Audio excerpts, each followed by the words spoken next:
Hello बच्चों, चलिए प्रश्न को देखते हैं।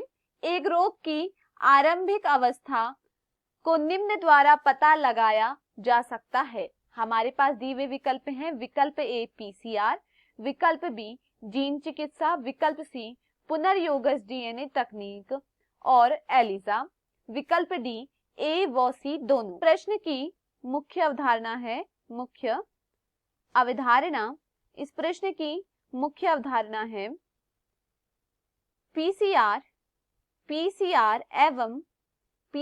एवं पुनर्योगज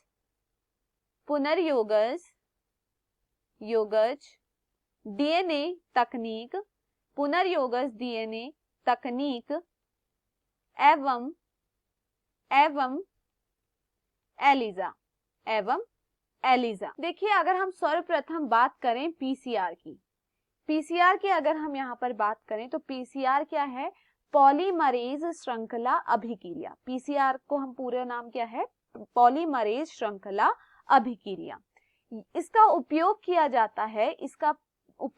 जाता है जीन आवर्धन में। इसका उपयोग किया जाता है जीन आवर्धन में। इसका उपयोग इसलिए किया जाता है जो डीएनए के खंड होते हैं उनकी संख्या बढ़ाने के लिए। डीएनए के खंडों की संख्या बढ़ाने के लिए हम क्या करते हैं? पीसीआर का उपयोग करते हैं। देखिए बच्चों, कोई जीवाणु या विषाणु का आक्रमण होता है। कोई जीवाणु या कोई विषाणु का क्या होता है? आक्रमण होता है। इसका क्या होता है? आक्रमण होता है। अब देखिए, किसी जीवाणु या विषाणु का जब आक्रमण होता है, जो संदिग्ध कोशिका होती है,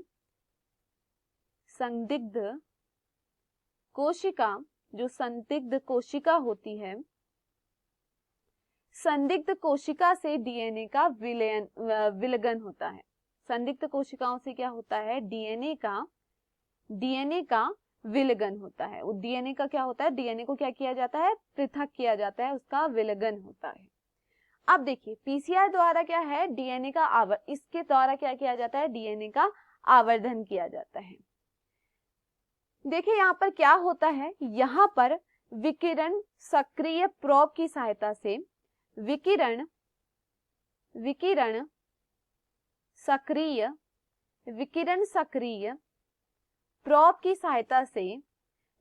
सक्रिय प्रोब की सहायता से क्या किया जाता है? जो असामान्य डीएनए होता है उसकी पहचान हो जाती है। हम क्या करते हैं? विकिरण सक्रिय प्रोब का उपयोग करते हैं, उसकी सहायता लेते हैं, जिसके द्वारा क्या होता है? जो डीएनए में असामान्य क्या है? डीएनए, जो असामान्य डीएनए मौजूद होता है उसकी क्या हो जाती है? पहचान हो जाती है। असामान्य डीएनए की क्या हो जाती है? पहचान हो जाती है। तथा इसके द्वारा क्या होता है? रोग की प्रारंभिक अवस्था का पता चल जाता है। रोग की प्रारंभिक अवस्था का पता चल जाता है। रोग की प्रारंभिक अवस्था का पता चल जाता है। कैसे पता चलता है? देखिए, किसी जीवाणु ने या किसी विषाणु द्वारा आक्रमण हुआ तो जो संदिग्ध कोशिका होती है उनका क्या किया जाता है? उन संदिग्ध कोशिकाओं को क्या किया जाता है? उनके डीएनए को क्या किया जाता है? पृथक किया जाता है। डीएनए को पृथक करने के बाद क्या जाता है? हम यहाँ पर इस्तेमाल करते हैं विकिरण सक्रिय प्रोब। विकिरण सक्रिय प्रोब के इस्तेमाल से देखिए क्या होता है? जो डीएनए में जहां पर क्या होगा, जिस जीवाणु का आक्रमण होगा जहां, तो उससे हमें क्या पता चल जाएगा? हमें वहां पर असामान्य डीएनए प्राप्त होगा। तो हम उस असामान्य प्राप्त डीएनए से क्या करेंगे? पहचान लगाएंगे कि यह किस रोग की प्रारंभिक अवस्था है। तो यहाँ पर पीसीआर का उपयोग किसमें किया जा रहा है? प्रारंभिक रोग की अवस्था को पता लगाने में। चलिए अब बात करते हैं पुनर्योगज डीएनए तकनीक के बारे में। पुनर्योगज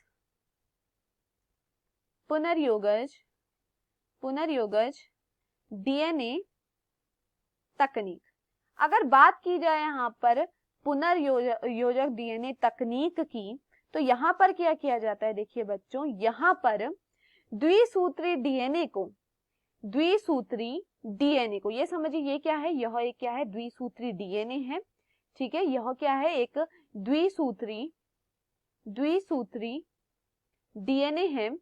यह द्विसूत्री डीएनए को क्या किया जाता है, इस द्विसूत्री डीएनए को एक सूत्री डीएनए में परिवर्तित किया जाता है, एक सूत्री डीएनए में क्या किया जाता है, परिवर्तित किया जाता है। तथा इसके पश्चात क्या किया जाता है, यहाँ पर इस्तेमाल किया जाता है विकिरण सक्रिय प्रोब का। अब देखिए यहाँ पर हम किसका इस्तेमाल करेंगे, विकिरण सक्रिय प्रोब।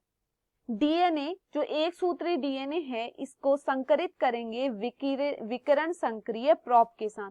इसी को हम क्या कहते हैं, पुनर्योगज डीएनए तकनीक। अब देखिए, अब बात करते हैं एलिजा की कि एलिजा क्या होता है। एलिजा, तो देखिए एलिजा क्या है, प्रतिजन प्रतिरक्षा अनुक्रिया। एलिजा क्या है, प्रतिजन प्रतिरक्षा अनुक्रिया। इसमें क्या होता है, देखिए हमारे शरीर में ये समझिए किसी जीवाणु ने आक्रमण किया, या फिर मैं कहूँ कि हमारे शरीर में क्या हुआ, किसी जीवाणु का आक्रमण हुआ। तो यह जीवाणु के आक्रमण होते ही क्या करता है, हमारा शरीर प्रतिरक्षी उत्पन्न करता है। हमारा शरीर क्या करता है, प्रतिरक्षी उत्पन्न करता है। और यह प्रतिरक्षी कहाँ उत्पन्न होते हैं, यह प्रतिरक्षी का उत्पादन होता है रक्त में। तो देखिए किसी विषाणु का आक्रमण हुआ हमारे शरीर में, तो प्रतिरक्षी का उत्पादन हुआ हमारे शरीर में, क्या हुआ, प्रतिरक्षी का उत्पादन हुआ। अब इस तकनीक में क्या किया जाता है, देखिए इस तकनीक में क्या किया जाता है, हम क्या लेते हैं, प्रतिजन लेते हैं। हम क्या लेते हैं, यहाँ पर प्रतिजन लेते हैं। तथा हमारे रक्त के नमूनों को क्या डालते हैं, इसमें डालते हैं। इसमें क्या करते हैं, रक्त के नमूने को इसमें डालते हैं। रक्त का नमूना, देखिए रक्त के नमूने में क्या होगा, प्रतिरक्षी होगा। वह प्रतिरक्षी होगा जो उस विषाणु से लड़ने के लिए उत्पन्न हुआ होगा। तो देखिए, तो होगा क्या, जब हम इस रक्त को इसमें डालेंगे और क्या होगा, जो अगर वह प्रतिरक्षी मौजूद होगा, हमें देखना है कि वह प्रतिरक्षित मौजूद है या नहीं है। तो देखा गया कि यह जो यहाँ पर क्या होगा, अनुक्रिया होगी, प्रतिजन और प्रतिरक्षी की अनुक्रिया होगी, और इनकी अनुक्रिया से क्या होगा, एक विशेष रंग यहाँ पर उत्पन्न हो जाएगा। अगर यह विशेष रंग उत्पन्न होता है कि इसका मतलब है कि वह यहाँ पर क्या हुआ है, यहाँ से हम पता लगा सकते हैं रोग की प्रारंभिक अवस्था को। इससे हमें पता चल जाएगा कि रोग की प्रारंभिक अवस्था क्या है। तो यहाँ पर एलिजा का भी उपयोग किया जाता है। चलिए प्रश्न को देखते हैं। एक रोग की आरंभिक अवस्था में निम्न द्वारा पता लगाया जा सकता है। विकल्प ए पीसीआर, यह सही है, हम उसकी आरंभिक अवस्था को पता लगा सकते हैं। जीन चिकित्सा, देखिए जीन चिकित्सा नहीं है, जीन चिकित्सा में क्या होता है, जो दोषपूर्ण डीएनए होता है या फिर दोषपूर्ण जो जीन होता है उसको हटाकर एक सामान्य जीन को लाया जाता है। तो यह यहाँ पर क्या है, गलत है।